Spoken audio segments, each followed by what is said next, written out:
This is LS, and you're on Thorin's YouTube channel, so cut the Western shit. League of Legends is often described as an esports game that has a low mechanical barrier to entry for professional level play, even for casual play. Now that's in contrast, obviously, to some of the other esports games, especially going back in time, that were seen to be more hardcore, more difficult, allowed more skill expression. These are all ways you'll hear it described. Often, obviously, it was not just even people who played League of Legends or MOBA/arts games who were describing League of Legends that way. It was people who played other games and would dismiss in League of Legends like, oh, all you do is these 4 abilities and, you know, you can't even move independent to firing in any way. There's on-hit attacks. Obviously, some of the skill shots aren't as difficult as their massive variance with having an actual crosshair and being able to hit anywhere within an FPS game. So, yes, League of Legends doesn't require the superlative pixel precise aim of Counter-Strike or Overwatch. It doesn't require massive mechanical outplays continually. Sometimes they're not even possible. Sometimes there isn't even counterplay to certain abilities, certain items in the game, like Zhonya's Hourglass, for example. Mechanics, though, has emerged as a key term. You'll hear it in practically every discussion about a League of Legends team or player. At some point, they're going to address the mechanics issue.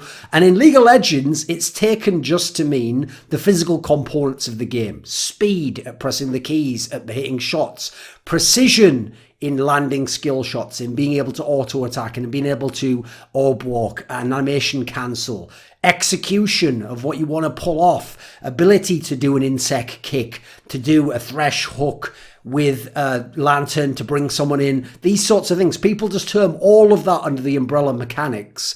But as I'm about to outline in this video, that's actually pretty inefficient. And in fact, there's so much more we could do to describe what those players are doing that need more than one term. And the reason why is because some of this terminology actually comes from RTS games and from particularly a game like StarCraft. So in StarCraft Brood War, I heard people throwing around the term mechanics.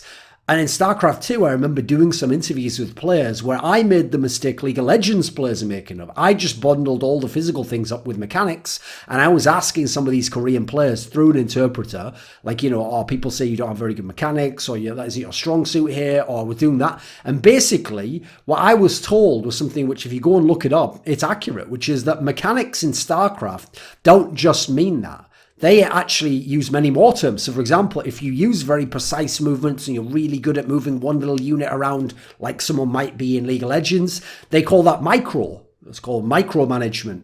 That's what you're particularly good at in that sense. If you're good at like watching the whole game and figuring out both like balancing what you're doing at your base with what's going on elsewhere, combining two, that's called macro, or you add elements of multitasking in. But the key thing is mechanics is actually supposed to be kind of a mixture of all of them. It's how well you blend them all together. So I'll give you the description from Liquipedia actually for StarCraft, which says, mechanics is a player's execution of micro and macro. A player can know how to execute a particular build order, but unless the player practiced with it extensively,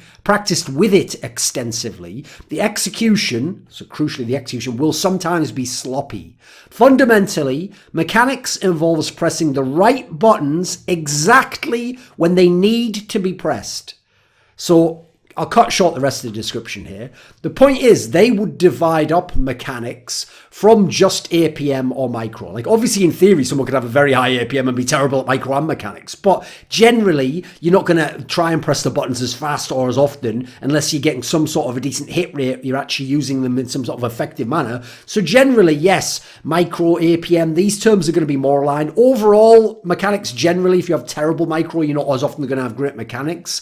But that should be different. Like APM, micro actions per minute, should be something more lines of like how good you are at intensive, precise movements, lots in a short space of time, each of them very high level of precision, aptitude for that sort of angle. That should be your APM, your micro. That should be one thing we talk about there. So for example, someone like Double F the Uzi, their ability to auto-attack, their ability to orb walk, their ability to do all these little micro movements, yeah, that should be praised, but it shouldn't just be under the term mechanics, really.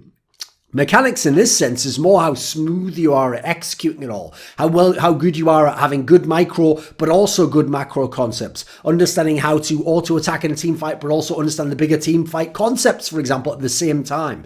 Because there were players in StarCraft and StarCraft 2, so StarCraft Brood War player like Stork, the legendary Protoss player, one of the all-time best players ever. In StarCraft 2, you could pick GSL champions like Polt and MMA. These were very good Terran players, but crucially, they didn't have the best micro. None of these players would have the best, highest effective APM. None of them would have the craziest micro movements, but they were all famously players that had good mechanics. They had good multitasking. They had good enough micro, or at least good enough for what they wanted to do. They executed it very well within the flow of how they played in the game. That's why they were very good at managing games, at being able to attack opponents while keeping their base going, while keeping their overall strategic angle, something that was strong for all of them, at a high level, their ability to adapt to the opponents. You don't notice where their micro wasn't as crazy or their APM wasn't as crazy. Now in League of Legends, don't get me wrong, there are going to be some players who fit all of this. Like if you talk about Faker, he's one of the players that made me think about this distinction, because clearly he has incredibly good APM and micro.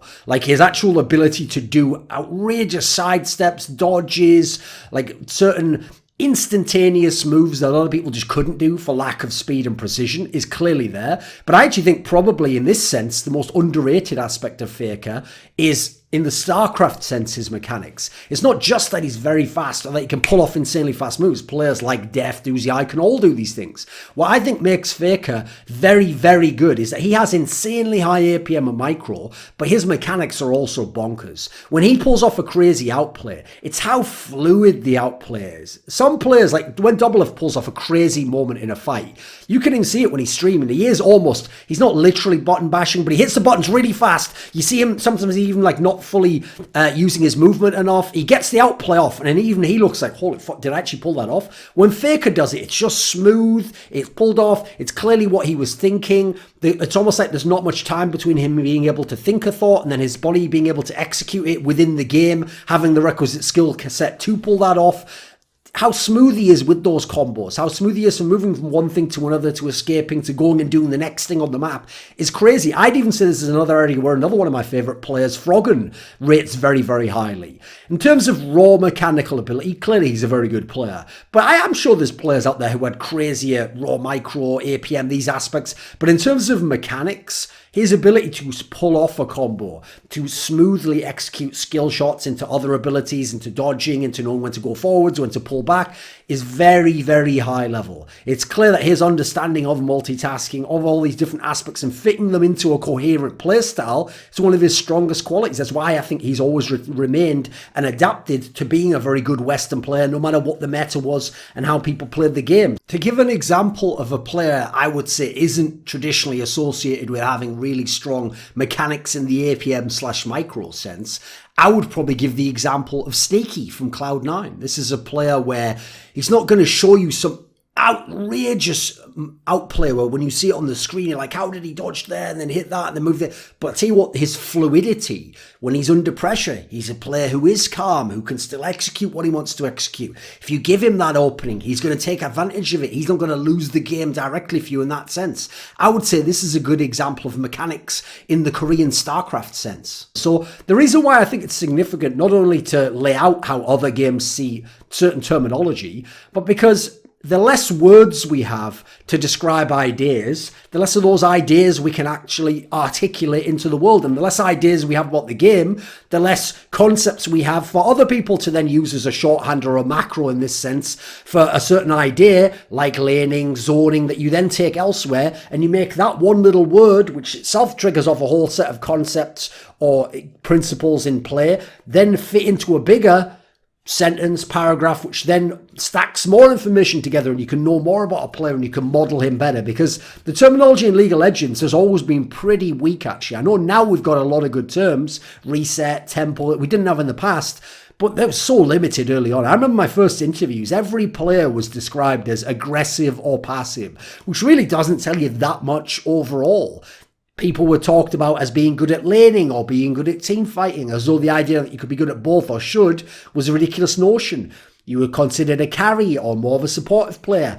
Problem is, these are spectrums. Like, someone can be aggressive in certain scenarios, but passive overall elsewhere. Someone can have amazing laning and also be a good team fighter. Someone can have pretty poor laning, not the best team fighting, but overall bring elsewhere in the game good qualities. Someone obviously can be a carry, but not the main carry of the team, and at certain points in the game be more supportive. These are more spectrums, they're not binaries. And so once we expand out our terminology, once we get more precise with it, once we have these concepts fully understood, we can then build them into our other descriptions of the game and players and get a much, much more comprehensive understanding and articulation of what it is they do well, where their strengths lie, how they match up. Because in this particular sense, this term mechanics in League has just been driven into the ground. And I don't think this video is going to change everything and everyone's going to listen to me and understand elsewhere, but I think it's a worthwhile distinction to make. I can see why the Korean scene made it. And generally, I hope in League over the years, we will develop our own more precise terminology lingo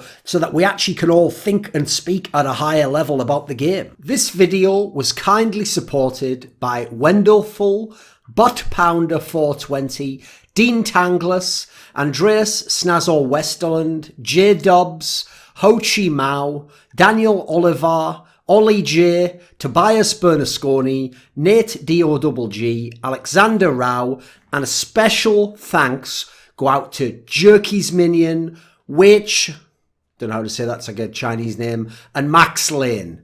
Do you want to suggest a topic or a guest for some of my upcoming content? It's going to be a big feature in the next few months for me. Well, my Patreon, that's a feature. Do you want to ask me a question in my monthly AMA?